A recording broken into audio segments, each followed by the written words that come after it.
What's up, everybody? Welcome back to the Deal in the Cards podcast. We're down Josh today, but we might have him later on in the show. So hopefully he joins us. But right now, we've got me and Andrew coming to you guys after the Cardinals pick up a big sweep. And we'll also be looking ahead to a couple of major series on the horizon. So we'll get to all that up next in the show. All right. So, let's just get right into what happened today. The Cardinals swept a doubleheader. It's kind of crazy because, early in the season, it felt like doubleheaders were kryptonite. But looking back, they've actually performed pretty well in them. Andrew, is there anything from today's play that really stuck out to you? I know that I want to talk about a couple of questionable managerial decisions. I put something out about that on Twitter. I was getting a little riled up about that. But is there anything really that stuck out to you about the team's play today? Yeah, offensively, they were able to battle back in both games. They fought back in game one and then came back and won that game 5-4. They were down 4-2 pretty late in the game and then had some things break their way. Defensively, White Sox kind of crumbled, and then a big homer by Contreras, big single by Pozo to put them over the top, which was great to see. And then game two is kind of the opposite. They got ahead really early. They were down 1-0 and then scored 6 unanswered runs. And then, you think the game's already over. You're getting ready to go back home, face the Reds and the Cubs. Score graphic. And yeah, I had that going pretty early in the game, unfortunately. And then, John King comes in, gives up a weak single, gives up another single, and then Kyle Leahy comes in trying to mop that up and completely, implodes. Not good at all. So I'm not really sure what to make of this doubleheader. Obviously, it's against the White Sox, one of the worst teams in baseball. So you're expecting to sweep that doubleheader. The only team that has a worse record than the White Sox in baseball right now is the Rockies, and they're just historically bad. Yeah, the White Sox have a .307 winning percentage right now. They've lost 8 games in a row. They're better than they were last year, but are they good? Lowest no, not at all. Absolutely not. Not a team that really you should feel good about. If the Cardinals had just taken the series, it's fine, that's expected.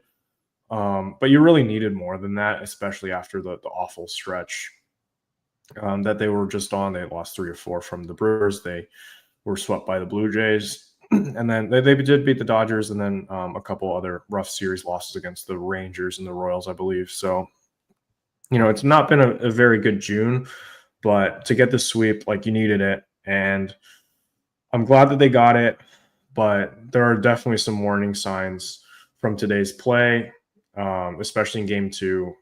The bullpen just could not hold it together. And at the end, they did come together. Romero had a shaky but good enough 9th inning, and then Granillo came in and slammed the door despite some questionable calls.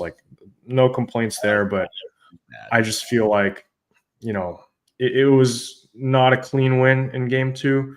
And I know, I'm the one who's always pouring water on the excitement or whatever. That's what people say in the comments. But honestly, I'm still not sold on this. I'm still not feeling great about this team going into the Red series, that series, and then the series against the Cubs. Playing them for the first time this season is really going to kind of tell us what direction this team is probably going to end up going in. If they can survive that, I think we're looking at more of we don't really know what they're going to do at the deadline, but I think if this upcoming stretch is rough, just as rough as it was against the Brewers and the Blue Jays, then, we're looking at a team that could be ready to sell just in the next couple of weeks. And I think that's what we really need to look towards. But, the White Sox series is encouraging, but also a lot of things that I'm still worried about, especially with the bullpen. Kyle Leahy was a guy you relied on a lot, and it wasn't good. It just wasn't what you wanted out of him today, giving up a grand slam on a slider that was just hung right down the middle to Benintendi, who, was a promising player once, but, that's not who he is anymore. And I'm excited that they swept the series against the White Sox. It's good stuff. to see the offense bounce back. And, that's kind of been concerning over the last couple of weeks where guys are slowing down. Nootbaar's been ice cold. He had that homer today in the 10th that really solidified the win. I don't know. I'll let you riff on some of the managerial decisions that happened late in the game where, you could have probably had the game won earlier, but yeah. Yeah, well, I just want to get to one thing before that. I mean, so if you think about the Cardinals, rough stretch of play, I'd say it started after the Orioles series, right? Because you dropped consecutive series to the Rangers and Royals. You take 2 or 3 against the Dodgers, but then you get swept at home by the Blue Jays, lose 3 or 4 on the road to the Brewers. And then that was before this series. So, I mean, that's like a pretty tough stretch of 5 series, better part of 3 weeks. In that time, I just think, so after the sweep, the Cardinals are back to 5 games above 500, right? So I guess in that stretch, they went 8-10 or something like that, which honestly, like they treaded water through a relatively tough part of the schedule and then were at least able to fatten up against a really bad team. And so, you haven't lost too much ground. You're still 5.5 back in the division, not the end of the world. They're right in there in the wild card race. But I mean, the frustrating thing is during this stretch, it's just felt like the Cardinals have given away a lot of games they could have won. It didn't happen against the Rangers, but like they really gave away the first game against the Royals. That was terrible. You blow a 5-run lead. You're up 7-2 in the 3rd inning. You got to win that game. They gave that game away. Then there was the doubleheader against the Royals, which I don't know. A frustrating game for sure, where they tied up 5-5 in the bottom of the 3rd and the Royals just score and the Cardinals have no answer for it. It's like every time the Cardinals punched, it felt like teams were punching back. The 3rd game against the Dodgers, you're not expecting a sweep, but whatever. They definitely gave up 2 games to Toronto that they should have won. The 10-9 loss, just unacceptable. Your bullpen just continued to get punched. Toronto scored in 5 separate innings, including putting up crooked numbers on your bullpen 3 times. The game before that was the Ryan Helsley implosion where, so that's at least 3. And then I would say they should have won another game against the Brewers that they didn't win, one of those 2 3-2 losses. So you've gotten to a point where you've given up basically like 5 games, over the last few weeks. It's just unacceptable, the fashion in which they've lost. And so in the second game today, for sure, the first game, it's like, really, Michael A. Taylor, like he's the hero today? Unbelievable. It felt very frustrating to watch that develop. And then in the second game, especially, you're up 6-1, you blow a 5-run lead. It felt like the Cardinals were going to give up another one. I think it was refreshing to see them not do that. Yeah, there's a lot more room for error against a team like the White Sox who, I mean, let's be honest, they suck. But hey, at least the Cardinals didn't give up another game. When they've given up so much for free, it was nice to see them actually like stop, take a deep breath, and go out there and win the game, do what they're supposed to do. So I thought that was very refreshing. And the other thing is too, as frustrating as this 3-week stretch has been, it feels like they may be moving out of it. Although again, there's some big series coming up and it's not like they played their best baseball today. I can't even pretend that. Pretty frustrating, some big mistakes. But yeah, I think you're right. I want to get into some managerial stuff. I want to hear you, the Ollie truther. And we're all Ollie truthers here to some extent, but I want to hear you, Ollie's number one truther. Maybe try to defend or rationalize some of this. I missed the post-game press conference. So, I had some people over. So if anything is like if Ollie explains some of these decisions, I'm happy to listen to it, but I just still think there's really no justification. Mason Wynn and Ivan Herrera, especially Mason Wynn, like dude must have not been at the stadium or something for the second game. Like, please explain to me how this happens. You get Barrero up, it's tied at this point in time, right? After the Pages double, you got 2 on, second and third, 1 out. Barrero's hitting for himself, and you're going to let Barrero hit? I could not believe that. Barrero's playing short, which, by the way, you've got a Gold Glove caliber shortstop who's significantly above league average bat sitting there on your bench. How do you not go to him? I just don't understand. I understand if they go to Herrera. Absolutely, Wynn was in the dugout. Like, we know he's in the dugout. I just don't understand how you don't go to him. Maybe Mason Wynn, they're giving him like full days off. I think that's stupid. You got to win these games. Thankfully, they ended up winning the game. But like, there's no way you don't go to Wynn right there. Barrero is just not a major league hitter. He's not a major league caliber player. He's not a major league caliber hitter. I'm sorry. There's no reason he should be there. And what happens? You send Gorman, okay, which I don't hate that call. Sending Gorman and having Barrero bunt is fine if Barrero's going to be at the plate. I'd much rather play for multiple runs with Mason Wynn at the plate, or Herrera, a guy that's able to generate some loft and bring him in via a sac fly. Also on your bench, one of the best hitters in the National League sitting right there. Two great options. I mean, Wynn would have been really simple because he just slots in at shortstop for the rest of the game, which is your better defensive alignment anyway. I just don't understand it. I understand giving guys days off. I mean, if it's me, Wynn plays every day. I know that's not necessarily realistic, but there's just no way you don't go to Mason Wynn there. I mean, is there any justification for it, Andrew? I mean, like in a perfect world, obviously you go to Mason Wynn in that situation. In a perfect world, Barrero is not like ever starting for you, but this is, I believe, a stretch of 14 games in 13 days. So, I mean, you're going to have to give guys rest days in such a stretch. Like, it's just not really possible to go that long without guys breaking down, or, you know, even if Wynn isn't hurt, like starting to slump. I understand, like, you need to let guys come into the game in big spots like that, but there's just a chance that, you know, Wynn tweaks something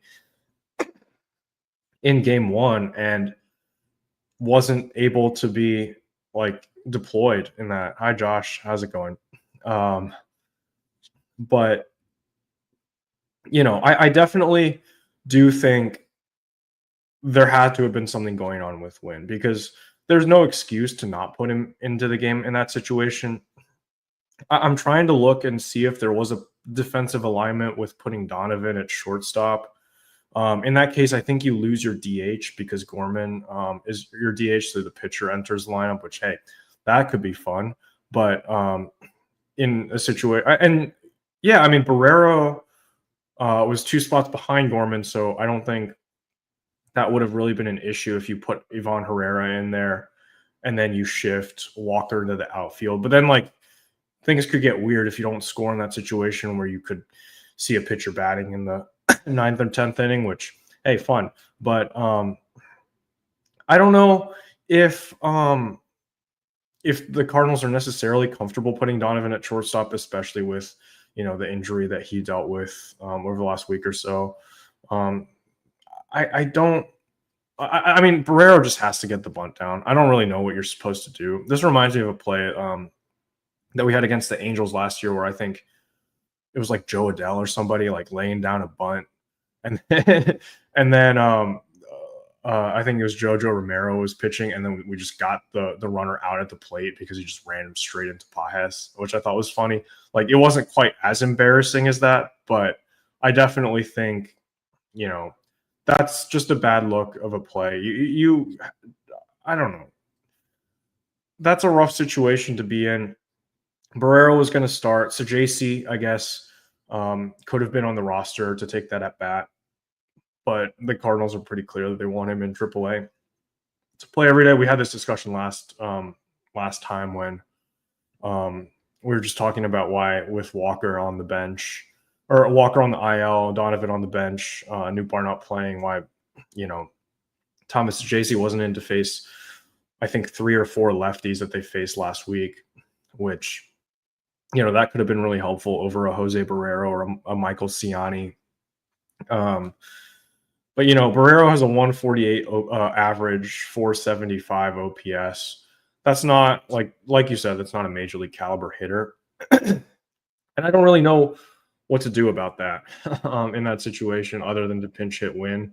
And I was looking on Twitter. I didn't watch the postgame either.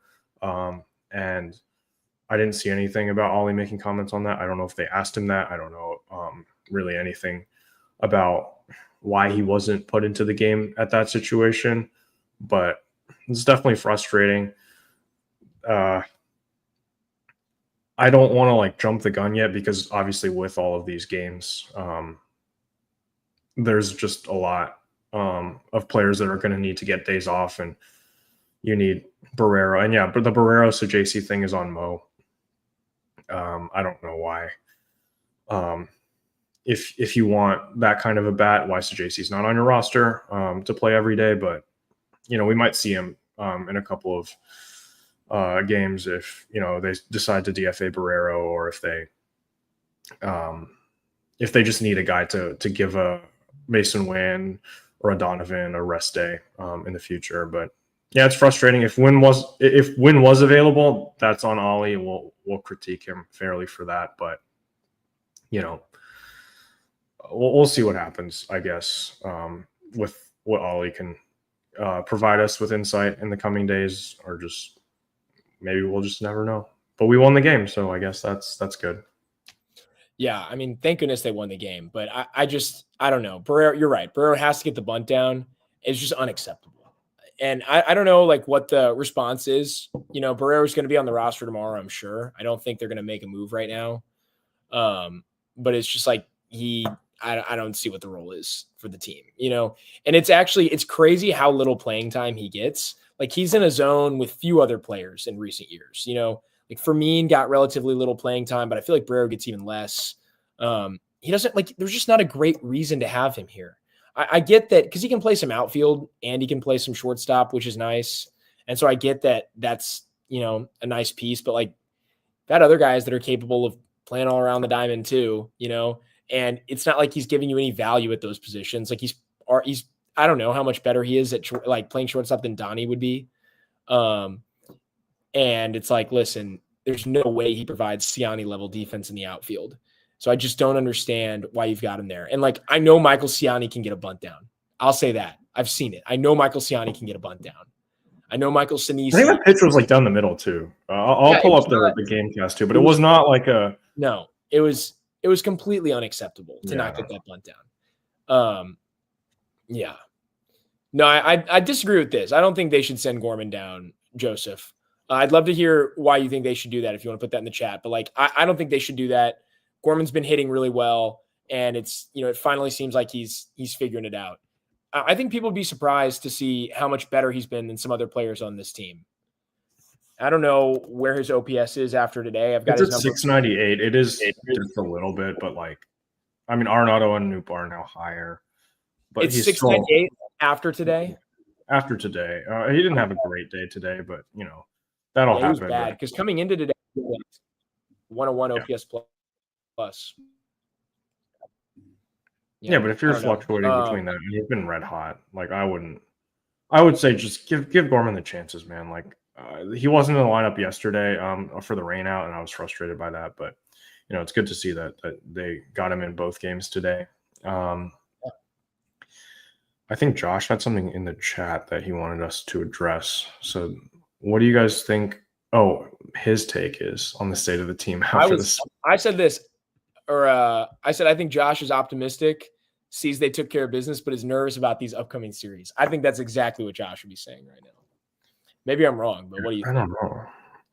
I mean, hopefully he'll get in here to explain himself, but I don't know. I think he's probably the voice of reason, where like last week I was like, yeah, the Cardinals are cooked, and then they swept the White Sox, and I was like, well, I expect decent teams to sweep the White Sox, right? Like the White Sox are just terrible. And like just watching the brand of baseball that they play, they should have won game 2 because they should have just been out of the inning, and like they made errors and bad plays that led to the Cardinals scoring runs, and they basically just handed the game back to the Cardinals in game 2. And then today they also had chances to come and take that game in the 9th inning with a runner on third and I think 1 out.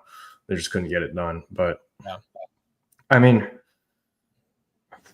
I don't know. Well, we definitely have to see what happens against the Reds and the Cubs. I'm not going to make any conclusive statements about this team, because if the Dodgers do beat the Padres tonight, then the Cardinals will have a playoff spot again, which is funny. The Padres just scored though, unfortunately. But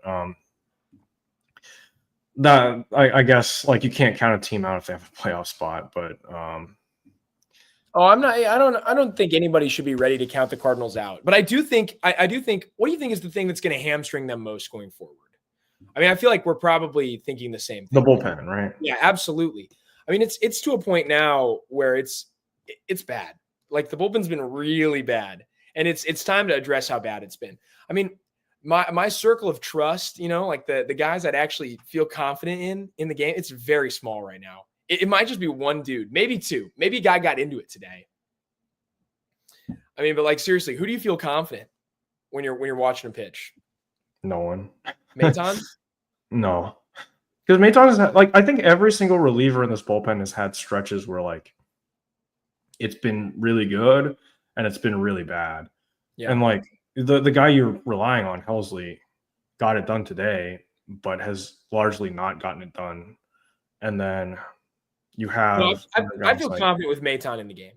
I think we should feel confident with I think a lot of the Cardinals relievers now have sub-3 ERAs. Like Romero has been better, but he was just terrible. I'll give Matt credit. Matt still has a 2. They give up that homer today to Michael A. Taylor. Yeah, but the at bat should have been over. Sure. I don't know. Definitely that first, like the drop third strike shouldn't have happened, but I think either way, Michael A. Taylor hits a home run there, but like no, Matt's is probably the one I feel most confident in, which is not good, right? Because he wasn't even supposed to be in the bullpen; he was supposed to be a starter. Yeah, but like no, but I would say like I feel confident with Maton out there. He's got a 1.98 ERA. He's got 14 holds. He pitched another clean inning today.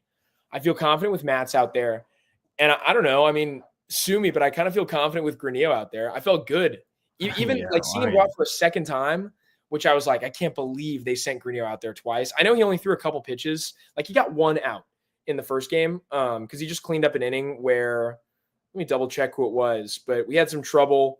I believe in the seventh. I think they pulled Matt's.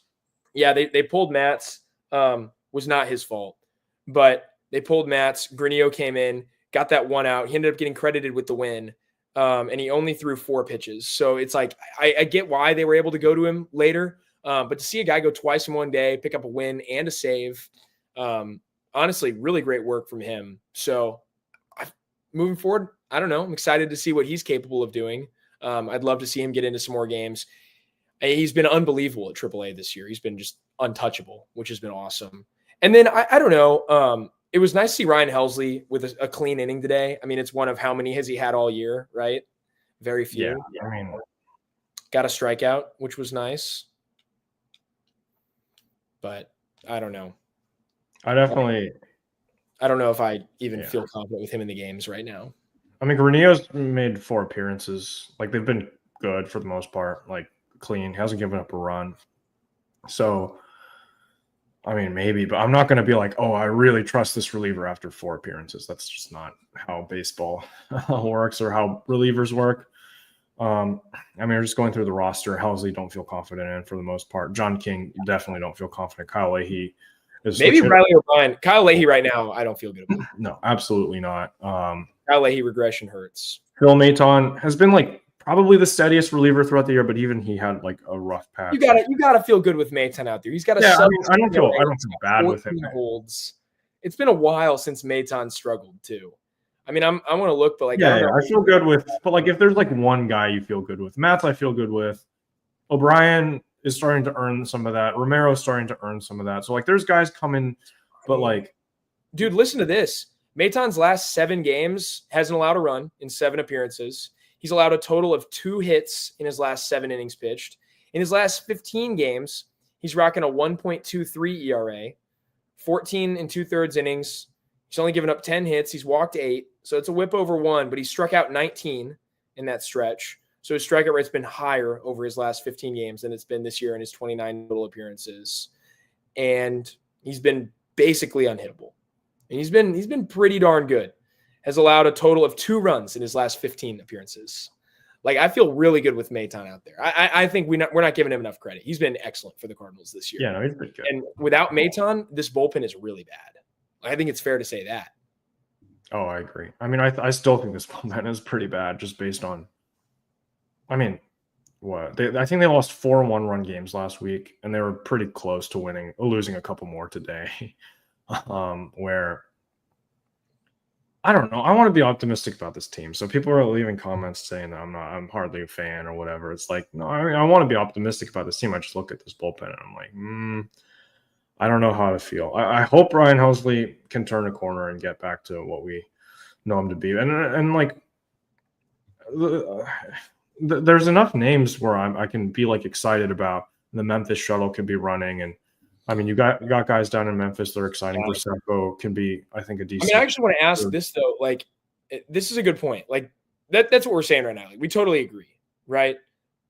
The problem is who are you picking up? You know, Graceffa. I mean, really, what arms are you interested in AAA? That's the issue. Yeah, you're going to go with Graceffa, or you're going to go with Roycroft or Swanson, or Roddery Munoz. Roddery Munoz is terrible. Roddery Munoz sucks, dude. I know some people like some of his stuff. I don't know. I just feel like he doesn't have it. That's totally a feel thing, and that's just me not liking what I've seen. No, I mean I think he has an ERA in like the 8 or 9s. I can double check on that so we don't tell people the wrong numbers. But yeah, 9.53. Like it's not been good for Roddery Munoz. Yeah, and that's fine. Like I'm not gonna send Leahy down, although he did throw like 35 pitches today. But like it definitely. There's more depth in the minor league level than there has been in the past, but like your minor league pitchers are Fernandez, I guess you could recall, but like I don't know how to feel about that. Oh, we really appreciate the super chat, Cornelio. Thank you so much. And yeah, dude, I think where would you want them to be, Andrew? Yeah, so thanks for the super chat, Neilio. It says, do you two have a number or record we need them to be at when the All-Star break gets here? I'm assuming to buy or to sell. Yeah, I would say to buy. Like, where do they need to be to buy?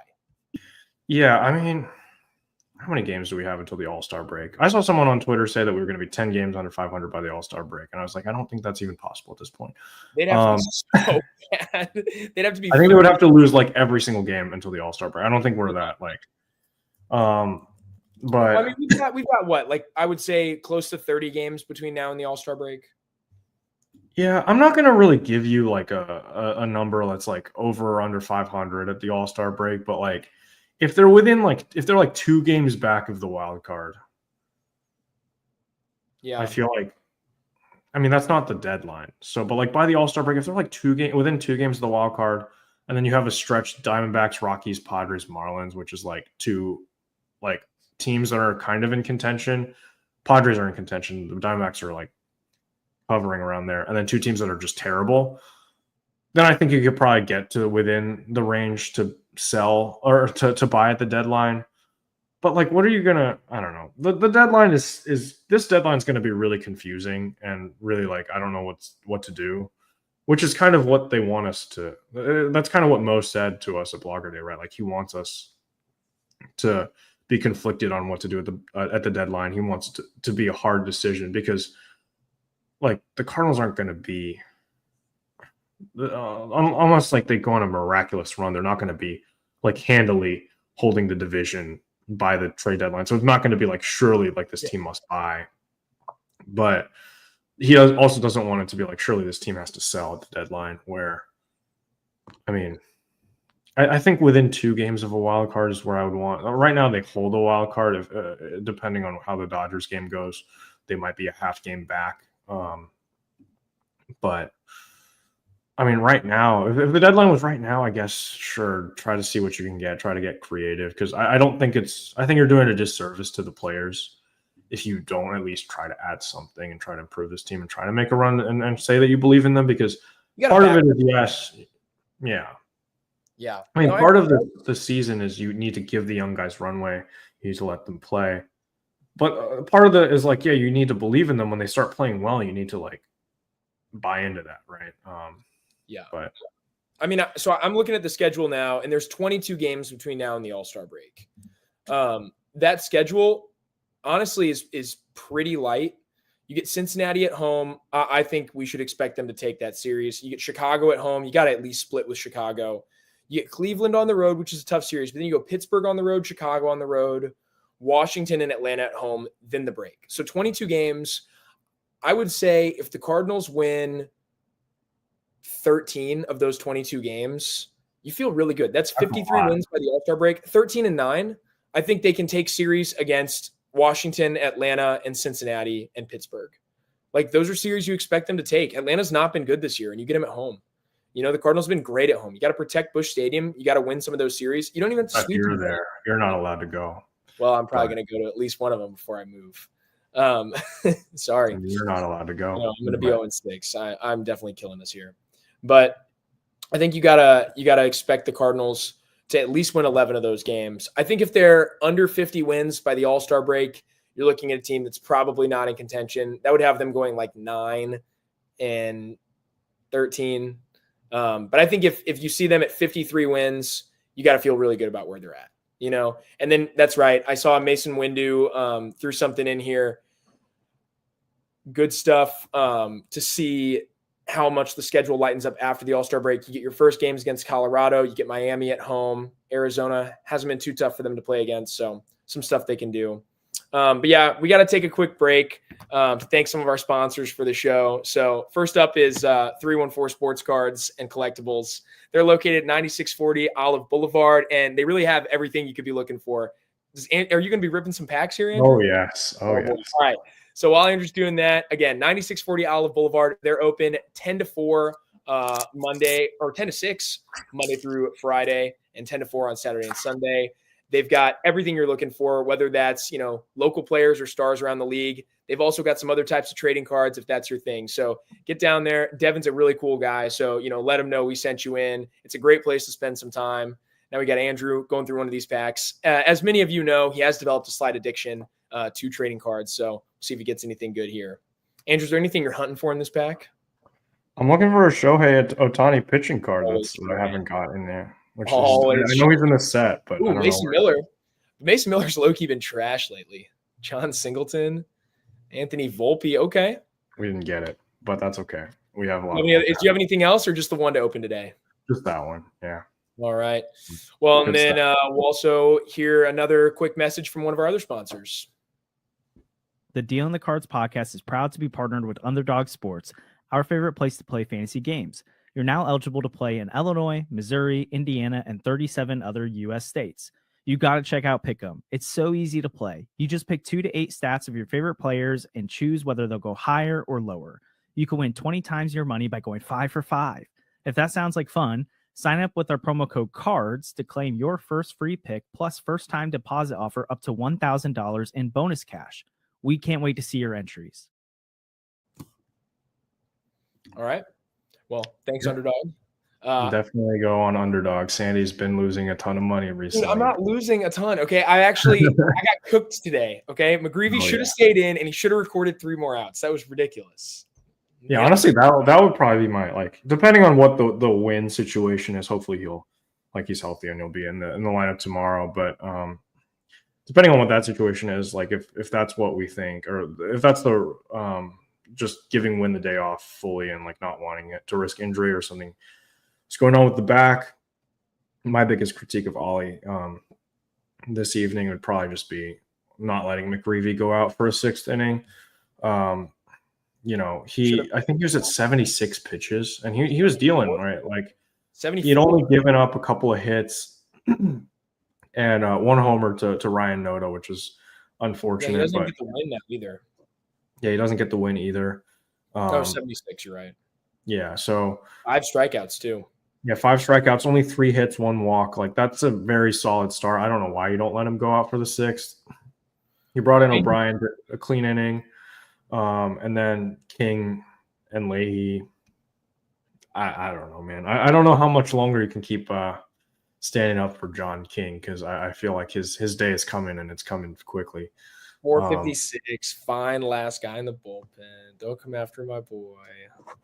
But yeah, it's not great. No, I get it. Yeah, I get it. But yeah, I mean, I agree with you. Here's the thing, okay? Michael McGreevy was cooking today. You said it right. He was dealing. And honestly, the only trouble he faced all game, in his 5 innings, he gave up 1 solo home run. And besides that, it was a lot of clean innings, a lot of easy innings for him. Felt like he was mowing them down. I mean, I was kind of the way the start was flowing. It felt like he was going to be out there for 7 innings. I was surprised when he didn't come back out for the 6th.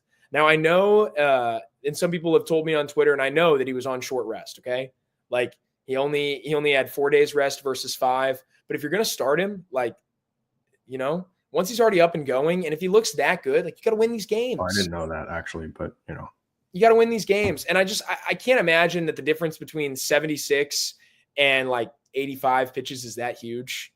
Once you've already thrown that many, you're already out there. He's already working. The damage would have already been done, in my opinion. Maybe that's not true. Maybe I don't know anything about protecting a pitcher. Feel free to yell at me for that, because I really don't know what that decision tree looks like and how hard it is for them to make that decision. But I really do think it was a miss on their part. And yeah, if you know that your bullpen is rocky and you've burned 4 of the relievers you want to go to, like you already burned Maton, you already burned Helsley in game 1, and as much as Helsley struggled, still one of the best 4 relievers on your team. Maton right now, definitely your best reliever. You've already burned those guys. I mean, it's tough. Like your bullpen is rocky. You're asking a lot. You're asking a lot of your bullpen to cover 4 innings right now. Should be able to ask them, but with the state of the team right now, it's tough. So I'm surprised to see them pull him there. I know he threw 100 pitches against the Dodgers last time out. So I know he's capable of getting up there. McGreevy's a workhorse. Like, he's a guy that's thrown a ton of innings. I believe he led all of minor league baseball in innings pitched over a 2-year stretch, and he was well known for being a workhorse in college. So, I'm a little disappointed in that decision, but I guess it's the way they went. At least it worked out. Like, thank goodness. But this is an interesting comment I saw up here, and I think this is a great way to get into our next segment where we're going to talk about what's coming up. I mean, do you guys really think – I think I disagree with some of this. Some of these teams are better than the Cardinals, but I'm not sure. Like, I know the Giants just had a Devers. I'm not sure they're that much better, and I really don't think the Brewers are that much better than the Cardinals. The Brewers are really an incomplete team.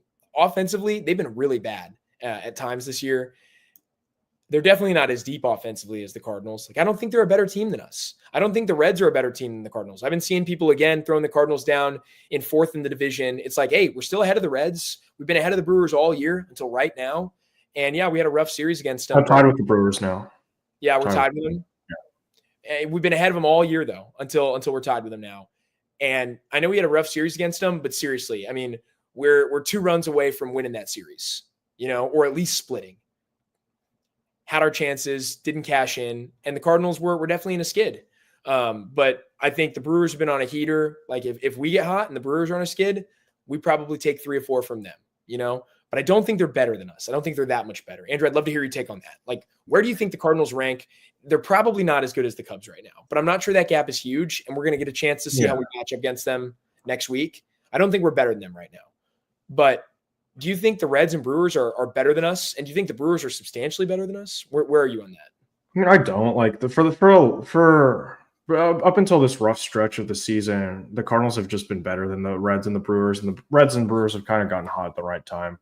But I guess we'll see just how good the Reds are this weekend. But I think the Cardinals lineup, at least, they have a lot of fight, right? And even if it seems like a lot of the games this year have resulted in, like, the Cardinals get ahead early and then the pitching kind of sells a little bit, and then the Cardinals are right back into it, and then it ends up being close at the end, right? And I feel like that's a lot of the games that they've played, and just the games recently haven't really broken their way, but this team has a lot of fight in it, and saw that today. Both wins today involves battling back against the White Sox, which is not hard.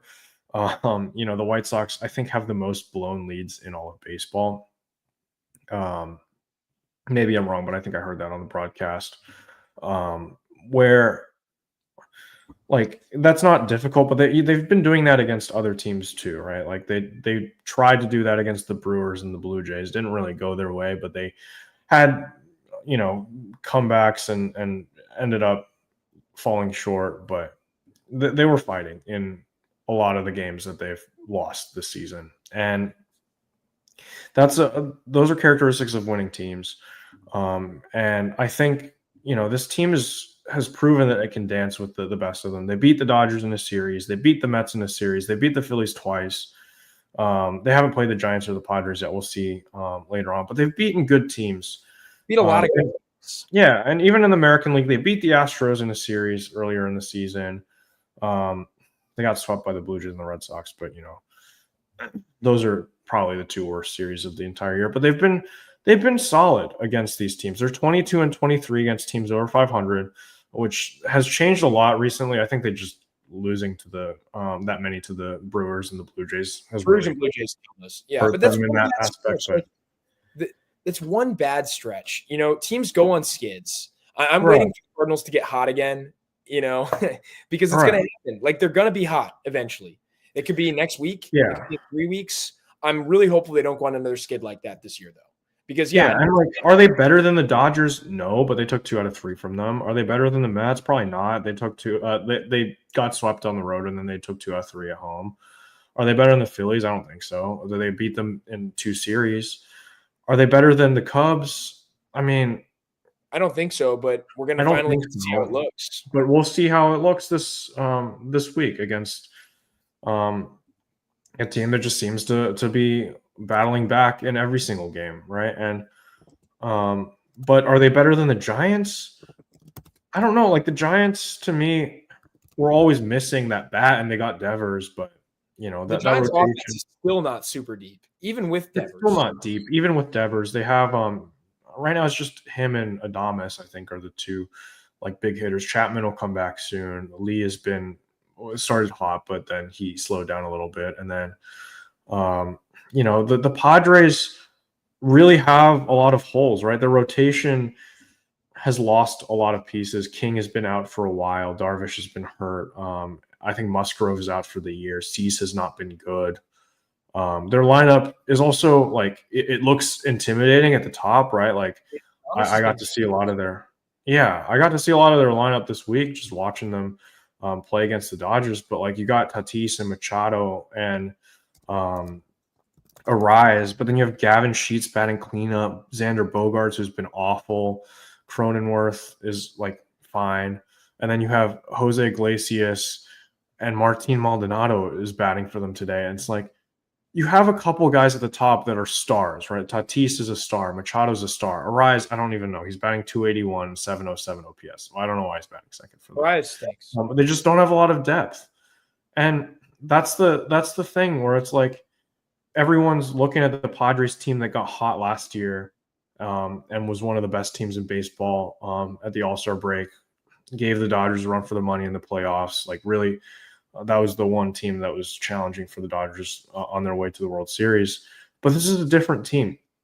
A lot of the pieces that got the Padres to the playoffs and got them to nearly beating the Dodgers, and I think if they had beaten the Dodgers, they probably would have won the World Series last year, because there just weren't that many teams. Like, if you look at the teams the Dodgers ran into, they were not really like evenly matched at all. Like, the Dodgers kind of steamrolled them.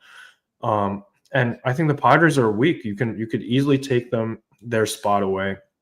You're looking at some of the other teams in the National League. The Brewers, we just talked about, have a lot of holes. The Reds, I'm not going to believe in the Reds. Like, I used to be one of those people like, oh, the Reds have such an exciting young core. But it's like, I'm not going to believe in that ever again. We've done that song and dance with Cincinnati so many times. I won't believe in it until. Yeah, and then you're looking at a couple other teams, like the Diamondbacks are there 2.5 games out of the wild card. But they just lost Corbin Burns for the entire year, right? And they got swept by the Cardinals. Didn't look particularly competitive in that series. And they have a lot of holes on that lineup, on that roster too. Like, Corbin Carroll and Suarez in the lineup are good, but I don't know who else is going to really do damage. You could probably say the same thing about the Cardinals, right? Like, you have Contreras, Herrera, Donovan. But then, like, for the most part, you have a lot of guys that are pretty solid throughout the rest of that lineup. And I think you could, I don't know. I'm starting to talk myself into it, but like, it's still going to be difficult, right? The Padres are still a solid team. I just don't think they're unbeatable. I don't think the Cardinals are like that much worse than the Padres. And you have the Braves. Like, on paper, the Braves are supposed to be really good, but I don't know what's going on with them. Maybe they're just having a 2023 Cardinals type season. But like, it's been rough for the Braves. Like, I can't deny that. It's terrible. They're 5 games out right now. They're probably going to sell at the deadline. Or at least trade Ozuna from the Braves. He'll no longer be from the Braves, unfortunately. But I don't know. I think it's going to be really difficult. But I could see this. I can talk myself into this team staying in the race, which is not something that I thought I would be doing after just saying how worried I am about the bullpen. But yeah, I mean, like, I don't think it's impossible for them. I don't think the Giants or the Padres are necessarily that good where you just like have to win the division. I think winning the division is going to be a lot harder than, you know, taking the wild card. You're 5.5 games back of the Cubs. Hey, maybe, I don't know. That would be fun. You know, sweep the Cubs in a 4-game series, show it to them, and be really close to winning the division at the trade deadline. Maybe, but probably not, right? Like, I would be happy if the Cardinals and the Cubs split that series, honestly, right? I think Imanaga's on a rehab assignment. So that rotation will be, I guess, better. I don't know. You can tell me how you feel about that. But I don't know. The Cubs, you're our resident Cubs expert. You know everything about the Cubs, right? I'm a resident Cubs hater. Could you make the argument that the Cardinals are better at every position? Not this year. Look, the Cubs have a lot going for them right now. Their offense is really clicking. Like, they've scored 40 more runs than the Cardinals have, and their pitching has really locked it in lately. The Cubs bullpen has really figured it out. It's unfortunate because it was terrible in April, and since then it's been the best unit in baseball. Yeah, the Braves are hot, by the way. Yeah, I think they're looking for a sweep of the Mets, or either got it, something like that. True. But yeah, I mean, unfortunately, the Cubs have locked it in. But it's a long season, and I still think there are a lot of question marks around their starting staff. Like, we'll see. Can they really hold it down all year with some of these guys? Can Cade Horton, Ben Brown, can these guys give you enough innings to go the distance? We'll see. But yeah, no, I think right now the Cubs are ahead of the Cardinals. You got Kyle Tucker is a real superstar bat, and I think Herrera has the chance to be as good a hitter as Kyle Tucker's been this year. But like, Tucker's an established superstar, and up and down the lineup, guys in Chicago are just hitting. I think that Lars Nootbaar is a better hitter than Dansby Swanson. I don't think most people disagree with that most of the time. Right now, Lars Nootbaar has been terrible. His OPS 693. Dansby Swanson is OPSing well over 700. Their worst hitters are guys like Nico Horner, still been doing his job, still getting on base, still hitting enough to justify being out there. Like, Cardinals have guys that aren't hitting enough, and they got guys that aren't getting it done. So yeah, I mean, not only at the top where the Cubs have been dominant and Suzuki has been incredible, PCA has been so much better than I thought he was going to be. I'm going to be honest, got to eat my words a little bit on this one. He manages to just pull everything. He does too much damage in the air, and in the outfield, he is one of the best. Maybe people will figure it out. I'd hate to see him hit 45 home runs, though. That just would suck. But yeah, the Cubs right now are a really good team. It's really tough. I don't think they're that far ahead of the Cardinals. I don't know if their rotation is actually better than the Cardinals' rotation. Their bullpen is better than ours, though, and offensively they're better. Defensively, the Cardinals have been superior to them. As good as PCA's been, the rest of their defense kind of sucks. But I guess Nico and Dansby are right. But outside of those guys, it's not great. But yeah, up and down, they just have a lot of pieces. A lot of guys doing their job. It's unfortunate, but I don't think the gap's like massive. People are pretending the Cardinals have no shot. It's like we're 5.5 games out, and we've given away so many games. That's the crazy thing. Like, the Cubs are going to have a nice run differential because they blow teams out sometimes. But sometimes they turn around and they're just like, they lost tonight 8-7 because they can't keep people off the board. Their starting pitching is bad. They give up a lot of runs at times. So I don't know. We'll see how it goes. Yeah. No, we don't have anybody like Kyle Tucker. Kyle Tucker's a top 15 bat in the league. They were able to acquire him. But the silver lining is that they won't be able to extend him. I don't know. I hope they extend PCA for a ton of money. The league figures him out. He's just awful. But speaking of Nico Horner, according to the fans, is a great way to finish the show. This is ridiculous. According to the fans, have decided that Nico Horner is better than Brendan Donovan somehow. And I'm going to tee you up to go viral on TikTok again. So I'm going to let you just drive and talk about All-Star voting and how Brendan Donovan is, I think, in 4th among National League second baseman behind Ketel Marte. Maybe deserved, honestly. Fair enough. And then Fair Tommy enough. Edman and Yeah, I mean, look, I understand. Like Nico Horner has been on the field; he's been available. He's got a 101 OPS plus. He's actually having the best offensive season of his career, I believe. Right? Yeah. No, he's been right in line with what he's done in recent years, where he's just a league average hitter. He's been pretty good. 2.7 WAR is actually higher than Donovan's B-WAR mark. But Brendan Donovan is just a much better hitter. And he's been a much better player. He's been more valuable. He's been able to move around more. And he's doing things that Nico Horner hasn't done and has never done in his career. Okay. Brendan Donovan right now is OPSing, over 800. He's been unbelievable. 136 OPS plus entering play today. He's near the top of the National League leaderboard in average and hits. He's going to contend for the batting title this year. This is a guy that could hit 330 this year. He's been doing a lot of good things. He's getting on base. He's playing great defense. I mean, Brendan Donovan, the Cardinals, they're at 40 wins right now. They're contending for a playoff spot. Brendan Donovan's been in the middle of everything good that's happened for this team. He's really the driving force, in my opinion, that's kept him in the race at times. Donnie has been 36% above league average. He's been 35% better than Nico Horner. I just don't see how you can possibly justify voting for Nico Horner. And I think the real problem with this, and it shows at other positions as well, it's that the system is stupid, okay? Fan voting is dumb. I understand why we have it. It's nice that the fans get a say, but sometimes it's dumb. Sometimes they're wrong, okay? Sometimes it's stupid. And it's really dumb because we use stuff like all-star nods to evaluate players' careers. It's so ridiculous. Brendan Donovan, I believe, has yet to be an all-star, right? And you're talking about a guy with a career 119 OPS plus. This is a guy who in 4 seasons, over 440 games with the Cardinals, is 20% above league average as a hitter. Still has not won, still has not been an all-star. That's absurd. And then you have guys that just get voted in because they have bigger fan bases, or because they play in large markets. And I think that's stupid. I think it's really dumb. And I think it's something that later in his career, I guarantee when Brendan Donovan's done playing, you're going to have people talking about, well, he didn't make a lot of all-star games. Yeah, that's stupid. It doesn't mean he wasn't a great player.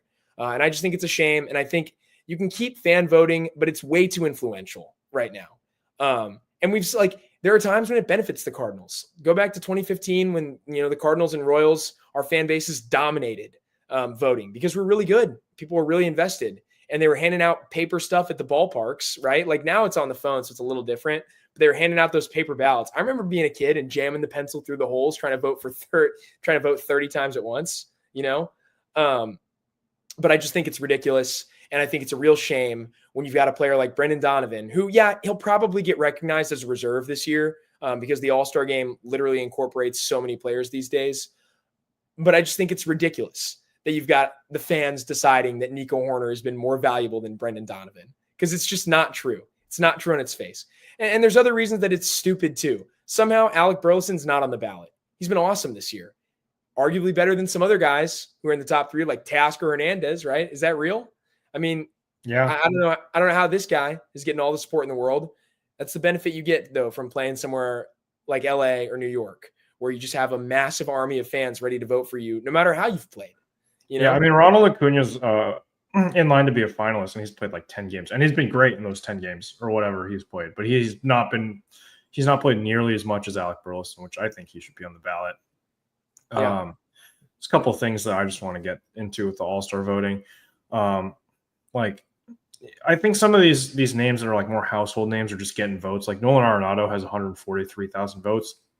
He's in 9th place among third basemen, which is not great by any means, but that's, I think, 20,000 more than Ivan Herrera, who has 120,000.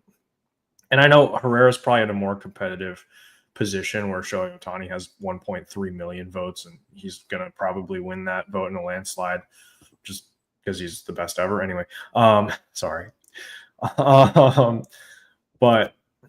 I think Ivan Herrera should have more votes than Nolan Arenado. And I know they're not at the same position, but he should probably get some of that recognition. And I know he's predominantly been DHing, but I mean, I think it would just make the ballot better if Herrera was recognized as a catcher, and then Burleson could be the Cardinals DH.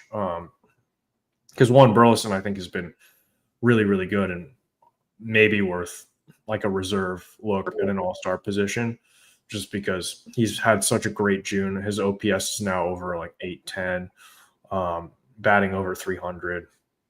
He's been great, unlike Sandy's bold prediction. But hey, I'm happy to eat my words. I'm happy to eat my words. So yeah, I think he's been, behind Donovan and Herrera, the most impactful hitter on this team. That's fair. So I think he definitely deserves a look, and he's just not gotten that. But for the most part, like, I think the All-Star voting, the voters have done an okay job. Like, Will Smith is leading catchers, Freddie Freeman's leading first baseman, Marte's leading second baseman, Machado's leading third baseman, Lindor's shortstops, Ohtani does DH, PCA, Kyle Tucker, and Teoscar Hernandez. I feel like Teoscar Hernandez is probably the only guy right now that's leading a position that I would be like, I don't know how to feel about that. I would probably go with Corbin Carroll or somebody else. James Wood is not even going to be a finalist among outfielders. It's a shame. So, like, there's a couple guys that I feel like have been snubbed.